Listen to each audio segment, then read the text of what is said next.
محمد رسول الله محمد رسول الله أرجو رضاك يا أنت الرحيم يا هبني عطاك يا أنت الكريم منك العطاء يا أنت العظيم يا فيك الرجاء يا أنت الحليم.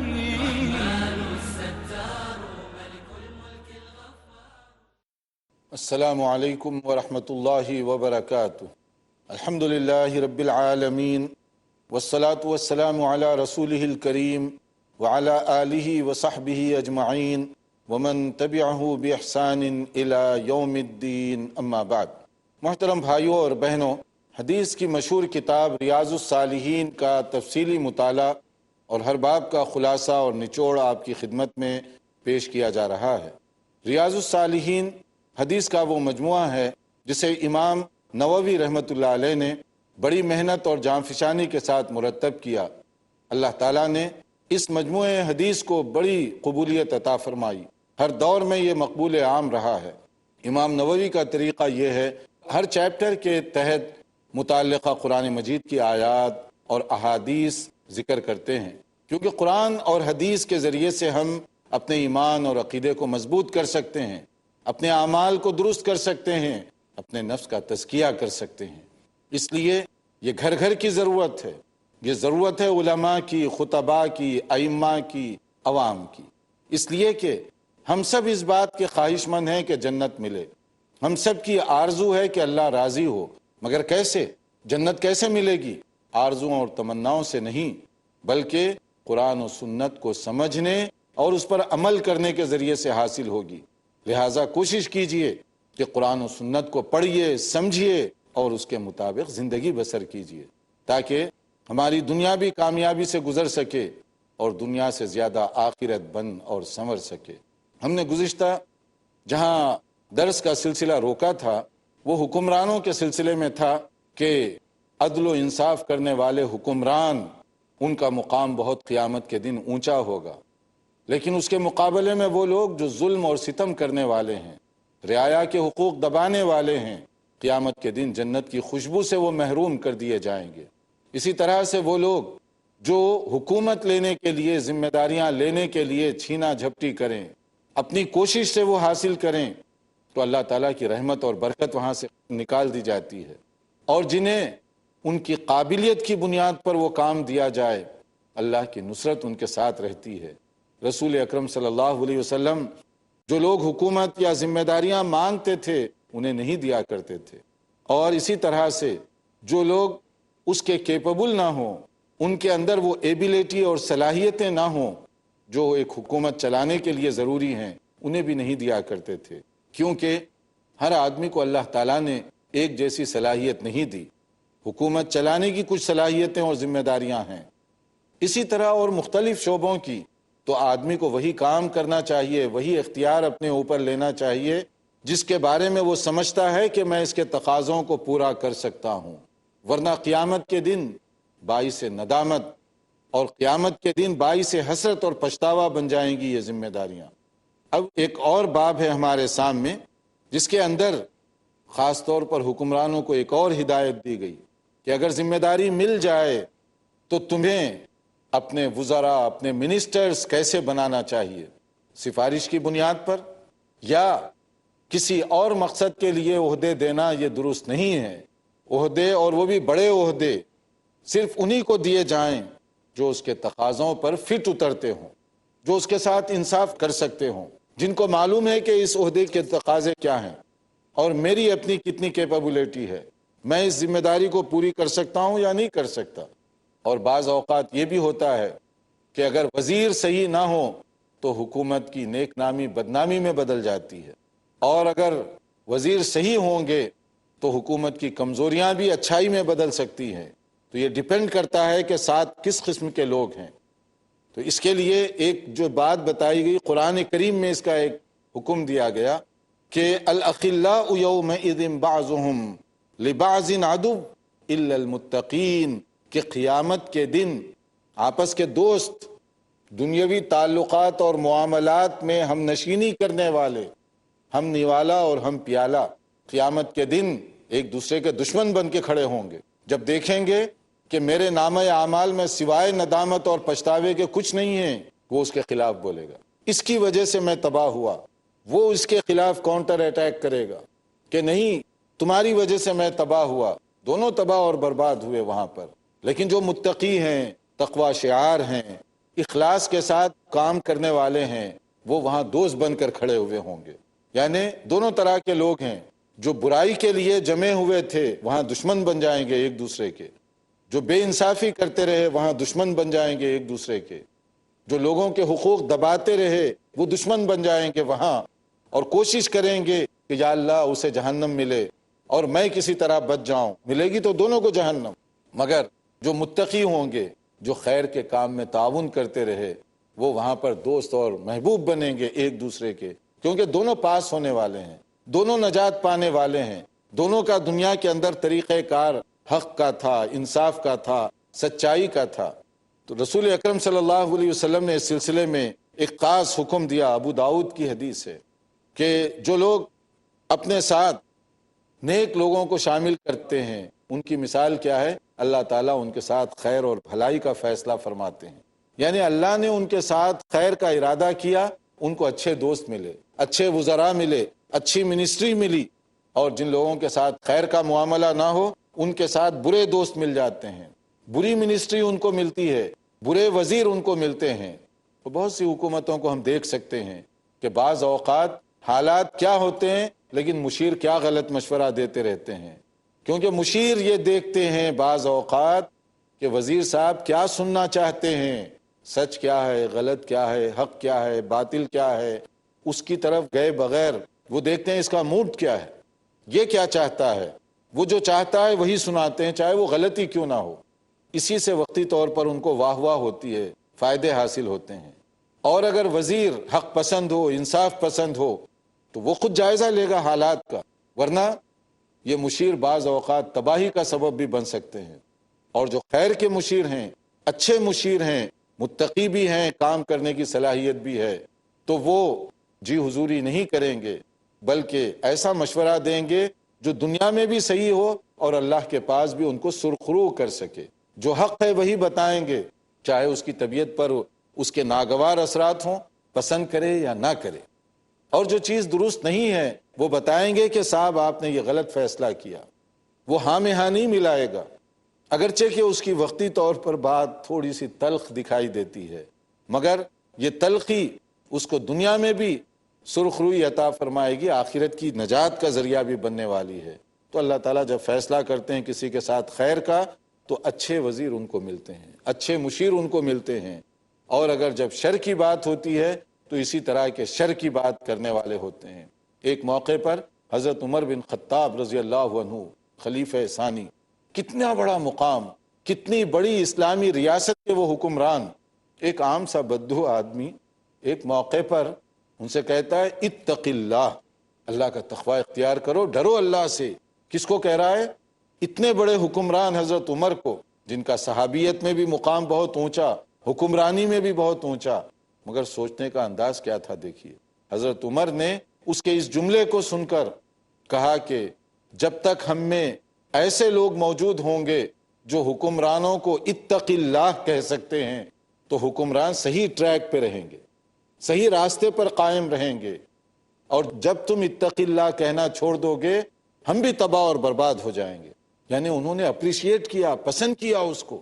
اگر آج کسی حکمران کو کہہ دیا جائے تو وہ آپے سے باہر ہو جائے گا، آؤٹ آف دی کنٹرول ہو جائے گا، رد عمل کا غیظ و غضب کے ساتھ اظہار کرے گا۔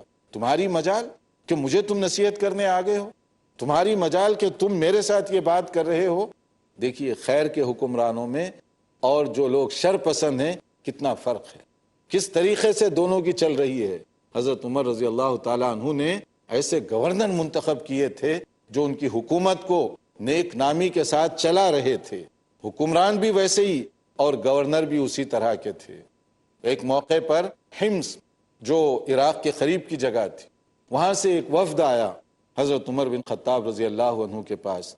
حضرت عمر کا طریقہ تھا کہ جب بھی کسی علاقے سے لوگ آتے وہاں ڈائریکٹ اور انڈائریکٹ وہاں کے بارے میں مختلف باتیں پوچھا کرتے تھے تاکہ معلوم ہو کہ میرے جو گورنرز ہیں علاقوں کے وہ صحیح کام کر رہے ہیں یا نہیں کر رہے ہیں، رعایا خوش ہے یا نہیں ہے، کسی کے ساتھ کوئی بے انصافی تو نہیں ہو رہی ہے، پرسنل معلوم کرنے کی کوشش کیا کرتے تھے۔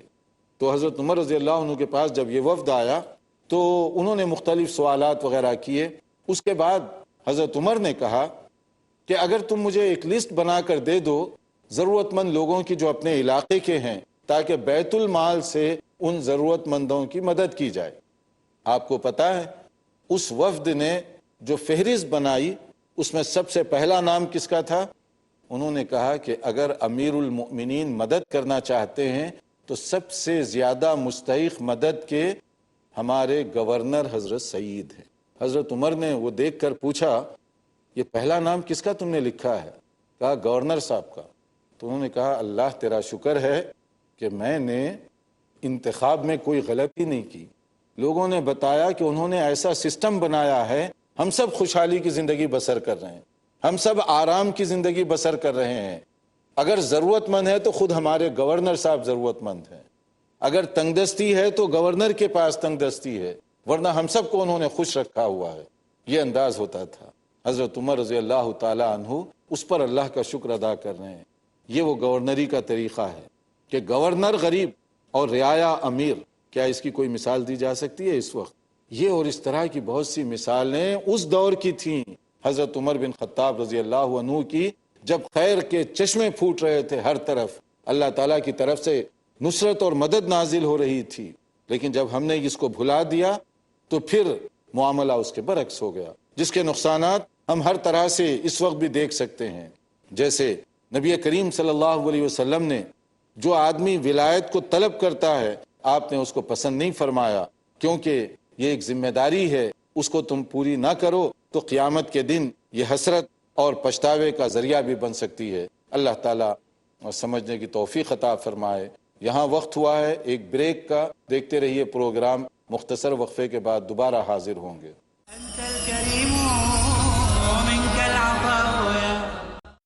ناظرین، یہاں نیا باب شروع ہو رہا ہے، وہ آداب کے بارے میں ہے کہ روز مرہ کی زندگی گزارنے کے لیے ہمیں کیا ہدایات دی گئیں۔ اللہ تعالیٰ نے رسول رحمت صلی اللہ علیہ وسلم کو اسوہ حسنہ بنا کر بھیجا، ہمارے لیے آپ نمونہ ہیں، تاکہ ہم اپنی روز مرہ کی زندگی آپ کی بتائی ہوئی تعلیمات اور ہدایات کی روشنی میں بسر کر سکیں۔ بعض اوقات نبی کریم صلی اللہ علیہ وسلم سے جو ہدایات ملی دیکھنے میں عام سی باتیں لگتی ہیں، لیکن ہر بات آپ کی خاص ہے۔ کوئی بات آپ کی ایسی نہیں ہے جس کو میں خاص کہوں، اور کوئی بات ایسی نہیں ہے جس کو عام کر کے نظر انداز کر دوں۔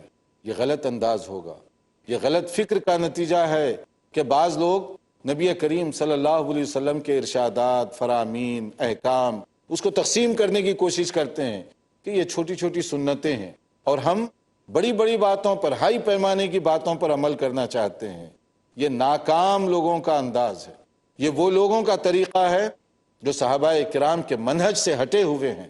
ورنہ کیا بڑی بات کیا چھوٹی بات، اگر ثابت ہو جائے کہ یہ رسول اکرم صلی اللہ علیہ وسلم کا فرمان ہے، وہ میرے لیے بڑا ہے، وہ میرے لیے معزز ہے، اسی میں میرے لیے خیر اور برکت ہے۔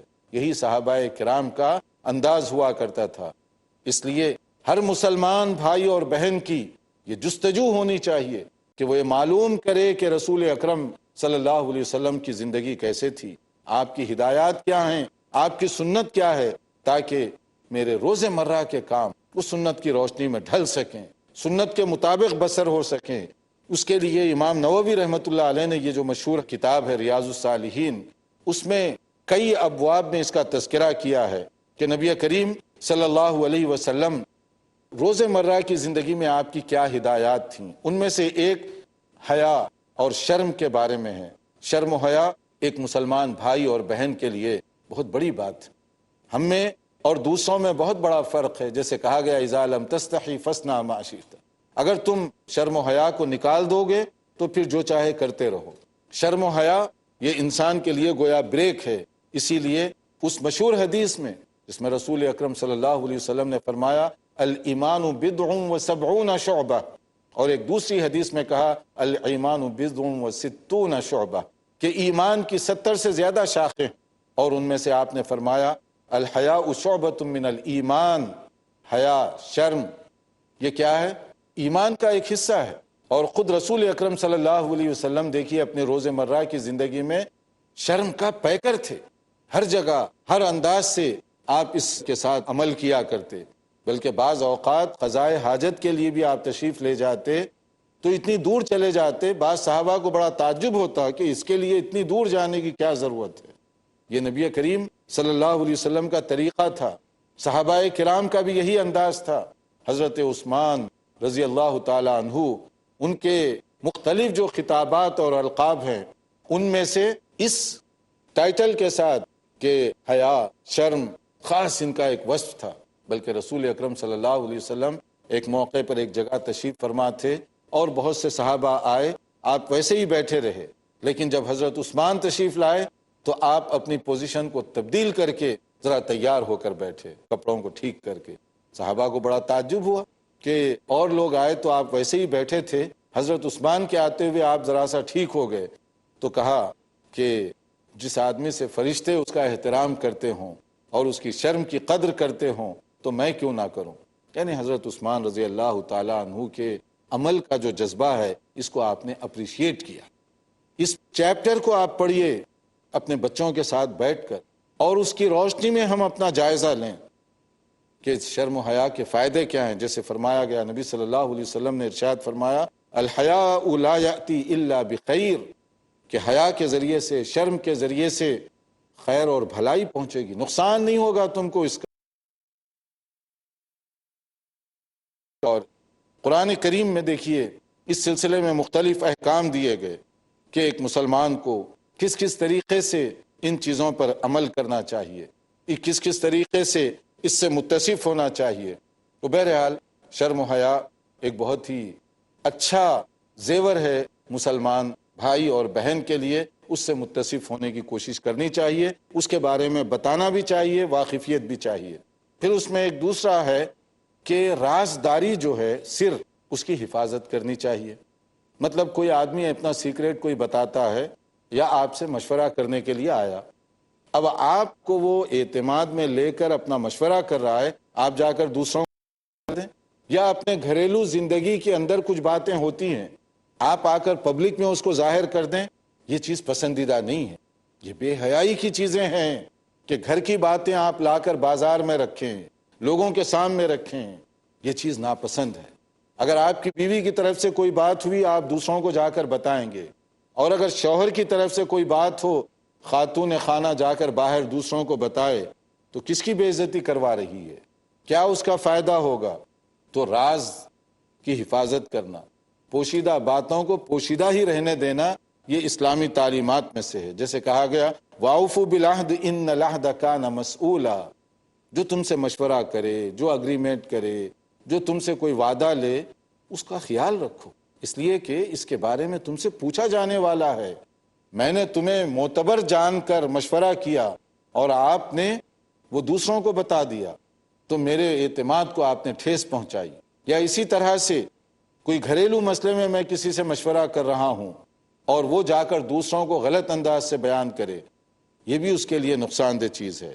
اور اس لیے نبی کریم صلی اللہ علیہ وسلم نے جو فرمایا اس کو ذرا ہم سامنے رکھیں، حتیٰ کہ میاں بیوی کے جو تعلقات ہیں وہ محترم ہیں، اور ان کی عزت اسی وقت برقرار رہے گی جب وہ دونوں کے درمیان ہوں گے، ورنہ وہ آدمی دیوس سمجھا جائے گا، غلط سمجھا جائے گا کہ اپنی بیوی کے ساتھ زندگی گزارے اور صبح آ کر اپنے دوستوں کے سامنے وہ ساری باتیں بیان کرے۔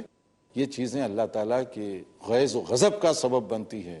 جیسے فرمایا گیا، صحیح مسلم کی حدیث ہے، ان من اشر الناس عند اللہ منزلۃ یوم القیامہ الرجل یفضی الی المرأة او تفضی الیہ ثم ینشر سرها۔ کتنے برے قسم کے لوگ ہیں میاں بیوی جو تعلقات قائم کرتے ہیں آپس میں اور آ کر صبح لوگوں کے سامنے بیان کرتے ہیں، لوگوں کے سامنے وہ باتیں، خفیہ باتیں بتاتے ہیں، پرسنل باتیں بتاتے ہیں۔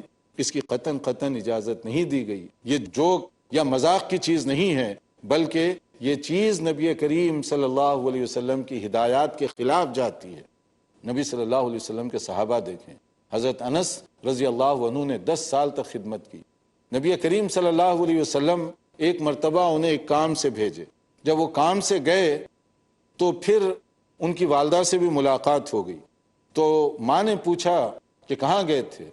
انہوں نے جواب دیا ماں کو کہ نبی صلی اللہ علیہ وسلم اپنی کسی ضرورت سے مجھے بھیجے تھے، اس کے لیے میں گیا تھا. تو ماں نے سوچا کہ عام بات ہوگی، کیا ضرورت تھی؟ تو دیکھیے صحابی رسول انہوں نے کہا انہا سر، وہ خاص بات ہے، آپ کیوں پوچھ رہے ہیں وہ بات؟ تو ماں نے بھی ان کو ویسے ہی انداز سے جواب دیا کہ لا تخبرن بسر رسول اللہ صلی اللہ علیہ وسلم احدا، کہ بیٹے اگر یہ سر راز کی بات ہے تو کسی کو خبر نہ دو، مجھے بھی نہ بتاؤ اور کسی اور کو بھی نہ بتاؤ. اچھا زمانہ تھا، یہ نہیں تھا کہ ماں نے کہا اچھا بتا دو نبی نے کیا کہا تھا اور وہ بیٹا ہے اس کو زور دے کر، نہیں، بلکہ انہوں نے صحیح تربیت کی. اگر یہ نبی صلی اللہ علیہ وسلم کی خاص کوئی بات ہے تو تم مجھے بھی نہ بتاؤ، کسی اور کو بھی نہ بتاؤ. تو اس میں جو بات سمجھ میں آتی ہے کہ صحابہ کرام کی تربیت جیسے کی گئی تھی کہ وہ راز کو راز سمجھتے تھے، اور وہ افشا کرنا، لوگوں کے سامنے اس کو بیان کرنا، یہ چیز ان کے لیے پسندیدہ نہیں تھی. تو بہرحال اگر کوئی آدمی آپ سے مشورہ کرے، اگر کوئی گھریلو بات ہو جائے، کوئی واقعہ ہو جائے، اپنی حد تک اس کو رکھیے. جا کر بازاروں میں پھیرنا، لوگوں کے سامنے بیان کرنا، آپ کی اپنی ذلت، ان کی اپنی ذلت، اس کا فائدہ نہیں ہوگا، دونوں کے لیے نقصان ہوگا. اسی طرح سے ایک اور باب ہے جس کے اندر ایک اور بات بتائی گئی کہ اگر لوگوں کے ساتھ کوئی اگریمنٹ کیا جائے، یہ بھی آداب میں ہے. اب یہ آداب کی باتیں چل رہی ہیں کہ کوئی اگریمنٹ کریں تو اس پہ پکے اترو، وعدہ کرو پکا اترو. یہ بات نہیں ہے کہ وعدہ کرو اور پھر اس کو مکر جاؤ، یہ چیز درست نہیں ہے. دو دوست مل کر کاروبار شروع کرتے ہیں، دونوں دوست ہوتے ہیں، کاروبار ترقی کرے تو دونوں دشمن بن جاتے ہیں. اب وہ ایک دوسرے کا سینہ چاک کرنے کی کوشش کرتے ہیں، ایک دوسرے کے اوپر حملے کرنے کی کوشش کرتے ہیں، گریبان پھاڑ دیتے ہیں. یہ چیز درست نہیں، کیونکہ جب دونوں نے اگریمنٹ کیا وہ اگریمنٹ پر قائم رہو. وَأَوْفُوا بِالْعَهْدِ إِنَّ الْعَهْدَ كَانَ مَسْئُولًا. سورہ بنی اسرائیل میں جو ہدایات دی گئی ان میں سے ایک یہ بھی ہے کہ تم وعدہ پورا کرو، اگریمنٹ پورا کرو، جو لوگوں کے ساتھ کوئی معاملہ کرو تو اس کے مطابق اترو. ورنہ منافقین کی کچھ نشانیاں بیان کی گئی. نبی صلی اللہ علیہ وسلم نے فرمایا آیت المنافق ثلاث، منافق کی 3 نشانیاں ہیں. پہچان کون مسلمان کون منافق، اس کو پہچانیے. نبی صلی اللہ علیہ وسلم کے اس فرمان کی روشنی میں کیا ہیں وہ؟ اذا حدث کذب، جب بولے تو جھوٹ بولے.